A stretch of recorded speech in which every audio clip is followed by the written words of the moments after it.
The Courage of Sarah Noble, Chapter 2, Night in the Settlement.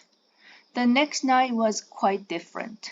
They came at sundown to a settlement. The houses were brown and homelike. In two of them, the sticks of pine used instead of candles were always burning. They shone through the windows with a warm golden light that seemed to say, "Welcome, Sarah Noble." Sarah, riding on Thomas, looked down at her father walking beside her. It had been a long day, and the trail through the forest had not been easy. "We will spend the night here, father?"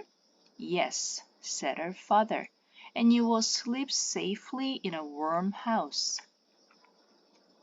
Sarah sighed with pleasure. "Lift me down and let me walk, father.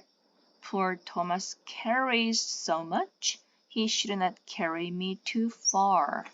So they were walking, all three of them, when they came to the cabin where the candlewood was lighted early. They knocked. The latch was lifted, and a woman stood in the doorway looking at them. "She's not like my mother," Sarah thought. "Her face is not like a mother's face." Still the woman stood and looked at them. "Good evening," Sarah's father said. "I am John Noble from the Massachusetts colony, and this is my daughter Sarah. We are on our way to Milford, where I have bought land to build a house. Can you tell us where we could put up for the night?" The woman looked at them, still without smiling. "We have not much room," she said, "but you may share what we have. My husband, Andrew Robinson, is away, and I had thought it might be wandering Indians. If you do not mind sleeping by the fire—" "We slept in the forest last night," John Noble said. "Anything under a roof will seem fine to us."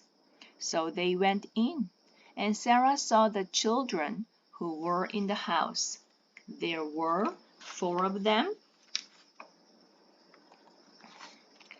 2 boys and 2 girls, all staring at Sarah with big round eyes. She began to feel shy, and now she was alone, for her father had gone to see to Thomas and to bring in Sarah's quilt for her to sleep on. "Be seated," said Mistress Robinson. "You are welcome to share what we have. Lemuel, Abigail, Robert, Mary, this is Sarah Noble." Sarah smiled timidly at the children. "Take off your cloak, Sarah." But Sarah held it closely. "If you do not mind," she said, "I will keep it. I am a little cold." The children laughed. Sarah sat down at the table, and in a few minutes her father was with them. Now Sarah let the cloak fall back from her shoulders. "I will hang it up for you," said Abigail. "It is a beautiful warm cloak." Her fingers stroked the cloak lovingly as she hung it on a peg. "And it is a kind of red," she said. I would like to have a new cloak." "You have no need of a new cloak," said her mother sharply. Now Mistress Robinson began to ask questions, and as John Noble answered, she began clucking and fussing just as Sarah's mother might have done. But somehow Sarah's mother fussed in a loving way. Taking this dear child into the wilderness with those heathen savages.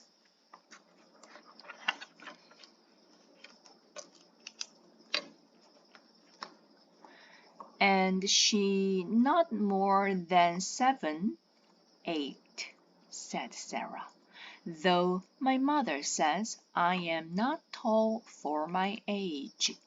8, then, what will you do there all alone? My father is with me, Sarah said. The children's eyes had grown wider and rounder. Now they began to laugh, and the younger ones pointed at Sarah. She is going to live away off in the woods. The Indians will eat you, Lemuel said, and smacked his lips loudly. They will chop off your head, little Robert added, with a wide, innocent smile. They will not hurt me, Sarah said. My father says the Indians are friendly. They will skin you alive. That was Lemuel. I have heard that they are friendly, Mistress Robinson put in quickly.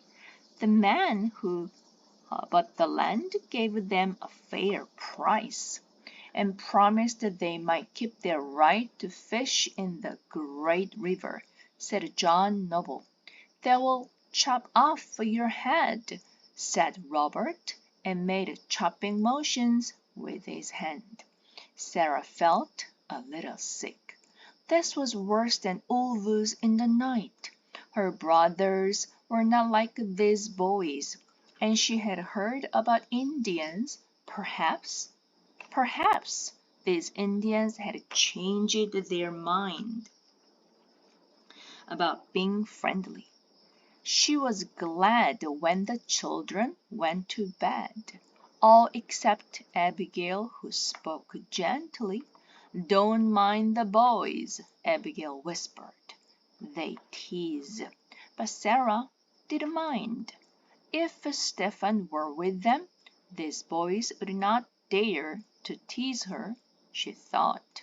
At last it was quiet. The children were all in bed, and Sarah lay on her quilt by the fire. Mistress Robinson covered her up warmly, and for a moment she seemed a little like Sarah's mother. Then, so young, she said, a great pity. I'd like to have my cloak, if you please, said Sarah. But you are warm. I'm a little cold now. Mistress Robinson put the cloak over Sarah. Have it your way, Sarah, child, but your blood must be thin. Sarah caught a fold of the cloak in her hand and held it tightly. As she closed her eyes, she could see pictures against the dark. They were not comfortable pictures. Before her were miles and miles of trees, trees dark and fearful, trees crowding against each other, trees on and on, more trees and more trees. Behind the trees there were men moving. Were they Indians? She held the warm material of the cloak even more closely. Keep up your courage, Sarah Noble. Keep up your courage, she whispered to herself. But it was quite a long time before she slept.